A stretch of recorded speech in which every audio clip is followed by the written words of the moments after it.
मैं हूं फयाज़ महमूद और आप देख रहे हैं फयाज़ महमूद यूट्यूब चैनल। और इस वक्त जी हम इस्लामाबाद हाई कोर्ट में मौजूद हैं और आज इस्लामाबाद के हल्के तीनों हलकों में मुबैना धांधली के खिलाफ केसेस की समाअत हुई है और उसमें बड़ी अहम पेशरफ सामने आई है। उसमें दो लीगी उम्मीदवारों के ऊपर जुर्माने आयद कर दिए गए हैं, जबकि उनको आखिरी वार्निंग भी दे दी गई है और ये कहा गया है कि 3 दिन के अंदर अंदर अपने रिप्लाई फाइल कर दें। लेकिन सबसे बड़ी और हैरानकुन जो पेशरफ सामने आई है वो ये है कि अंजुम अकील खान ने अपना मुकम्मल जवाब और फॉर्म 45 और 47 जमा करवा दिया है, क्योंकि इलेक्शन ट्राइब्यूनल के जज जस्टिस तारिक महमूद जहांगीरी ने बार बार इस्तफसार किया कि क्या फॉर्म 47 और 45 भी जमा करवा दिया है, तो जिस पे वकील की जानिब से मौक़िफ़ लिया गया कि मुकम्मल रिकॉर्ड मुकम्मल जवाब जमा करवा दिया गया है, जो कुछ मांगा गया था वो अदालत के सामने रख दिया गया है। तो इसमें बड़ी अहम डेवलपमेंट है। आज सबसे पहले अगर आपको मैं थोड़ा सा बता दूं कि आज की जो अदालती कार्रवाई का आगाज़ हुआ तो आज खुसूसी तौर पर इंतजाम किए गए थे। एक तो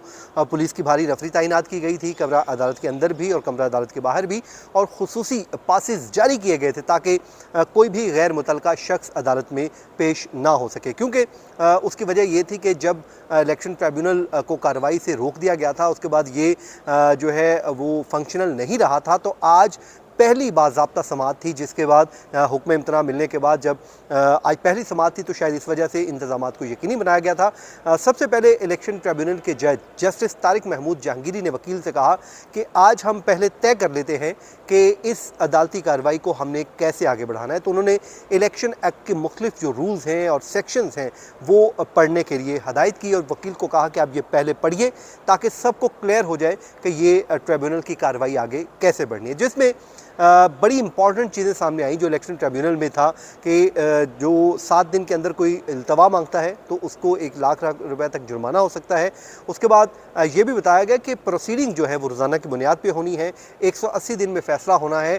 ये वो तमाम नुकात थे। शायद आज जस्टिस तारिक महमूद जहांगीरी ने इनडायरेक्टली वो रिप्लाई दिया है जो लीगी रहनुमाओं की जानिब से इलेक्शन कमीशन में एक दरख्वास्त दायर की गई थी, जिसमें कहा गया था कि वो बहुत ज़्यादा जल्दी में ट्रिब्यूनल लग रहे हैं। तो आज उन्होंने ये एक तो क्लियर कर दिया, जिसके बाद उन्होंने बड़े वाशगाफ अंदाज में बड़े वाज़ेह अंदाज में कह दिया है कि रोज़ाना की बुनियाद पर प्रोसीडिंग्स होंगी तीनों हलकों की अलग अलग, लेकिन प्रोसीडिंग्स जो हैं वो रोज़ाना की बुनियाद पे होंगी। तो उसके बाद जो है अंजुम अकील खान के हलके की समाअत का आगाज़ हुआ आमिर मसूद मुग़ल की दरख्वास्त पर, तो जिस पे उन्होंने कुछ एतराज़ात आयद किए। फिर अदालत ने उनको इंस्ट्रक्शन दी, जिस पे उन्होंने अदालत ने कहा कि देखें आप एक CM फ़ाइल कर लें ताकि हम इनसे रिप्लाई मांग सकें। जिस पर आमिर मसूद मुग़ल के वकील ने अदालत को बताया कि देखें पहले इनका जवाब आने दें, उसके बाद CM फ़ाइल होगी। तो वहाँ पर उनके वकील की जानिब से कहा गया कि अंजुम अकील खान अपना मुकम्मल रिप्लाई जो है वो फ़ाइल कर चुके हैं। अदालत ने कहा कि क्या आपने 45 और फॉर्म 47 भी सबमिट कर दिया है, तो उन्होंने कहा जी मुकम्मल रिकॉर्ड अदालत के सामने जमा करवा दिया है। तो जब रूल्स पढ़े जा रहे तो उसमें यह भी लिखा हुआ था कि फॉर्म 45, 47 बयान हल्फी ये तमाम तर चीज़ें जमा करवानी है, क्योंकि इससे कबल एक बात चल रही थी जिसमें कहा जा रहा था कि बयान हल्फी भी मांगे जा रहे हैं, रिकॉर्ड मांगा जा रहा है। तो ये वो चीज़ें थी जिसको शायद आज ट्रिब्यूनल की जानिब से क्लियर किया। जिसके बाद अदालत ने कहा कि आप CM फ़ाइल कर सकते हैं और उसके में जो आपने एतराज़ात उठाए हैं उनको डिस्कस कर लेंगे और हम इनसे रिप्लाई मांग लेंगे आमिर मसूद मुग़ल के वकील से।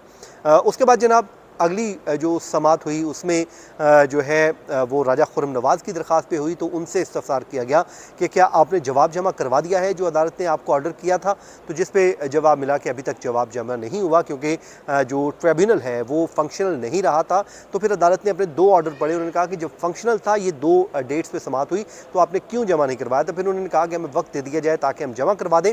इस पर जो है अली बुखारी के वकील ने जो है वो मुदाखलत की। उन्होंने कहा कि इनको बार बार मौका नहीं मिलना चाहिए और क्योंकि ये वक्त जो है वो गुजर चुका है। तो अदालत ने उन पर 20,000 रुपये जुर्माना आयद कर दिया और कहा कि 3 दिन के अंदर फॉर्म 45, 47 बयान हल्फी तमाम अपना जो रिकॉर्ड है और रिप्लाई है वो भी जमा करवाएं। और अदालत ने यह भी इस्तफसार किया कि क्या RO ने 15,000 रुपये जो उन पर जुर्माना आयद किया गया था वो जमा करवा दिया है कि, तो अदालत को बताया गया कि वो जमा करवा दिया गया। जिसके बाद डॉक्टर तारिक फजल चौधरी के हल्के की समाअत का आगाज़ हुआ और डॉक्टर तारिक फजल चौधरी ने जो है अपने जो है उनके एसोसिएट जूनियर वकील पेश हुए, जिसमें उन्होंने बताया कि सरदार तैमूर एडवोकेट पहले डॉक्टर तारिक फजल चौधरी के वकील थे, अब वो उनकी वकालत से दस्तबरदार हो चुके हैं, उन्होंने वकालतनामा वापस ले लिया है, तो अब हमें नया वकील इंगेज करने के लिए वक्त दरकार होगा। जिस पर अदालत ने उनके जो वकील पेश हुए थे उन्होंने आर्गूमेंट्स करने की कोशिश की, तो अदालत ने उनकी सरजनश की, कहा कि आपने आर्गूमेंट्स जमा नहीं कर सकते। उसकी वजह यह है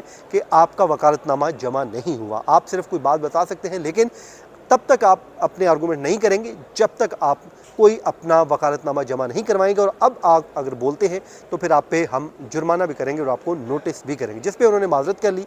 फिर डॉक्टर तारिक फजल चौधरी ने कहा कि आप अदालत जो है हमें वक्त दे दे, क्योंकि इसमें रिकॉर्ड बहुत ज़्यादा है और हमारे जो सीनियर वकील थे तैमूर एडवोकेट साहब, वो क्योंकि अब नहीं है इस केस में, तो इस वजह से रिकॉर्ड जमा नहीं हो सका, तो अब हमें वक्त दे दिया जाए, परसों का वक्त ना रखा जाए बल्कि 3-4 दिन इसमें दिए जाए, ताकि जुमेरात को रख लिया जाए ताकि हम अपना रिकॉर्ड जमा करवा सकें। अदालत ने डॉक्टर तारिक फजल चौधरी पर भी जो है वो 20,000 रुपये जुर्माना आयद किया और 3 दिन में उनको भी कहा कि आप अपना रिप्लाई दें, और साथ ही साथ इलेक्शन कमीशन ने इनकी मेंटेनेबिलिटी के ऊपर भी आज समाअत में एतराज़ उठाया है। कहा है कि पूरे मुल्क में जितने भी ट्रिब्यूनल्स काम कर रहे हैं उन्होंने पहले मेंटेनेबिलिटी पे काम को डिसाइड किया है, और 50% जो मुल्क भर में दरख्वास्तें थी इस तरह की वो नाकाबिल समाअत करार दे दी गई थी और वो खारिज हो गई थी।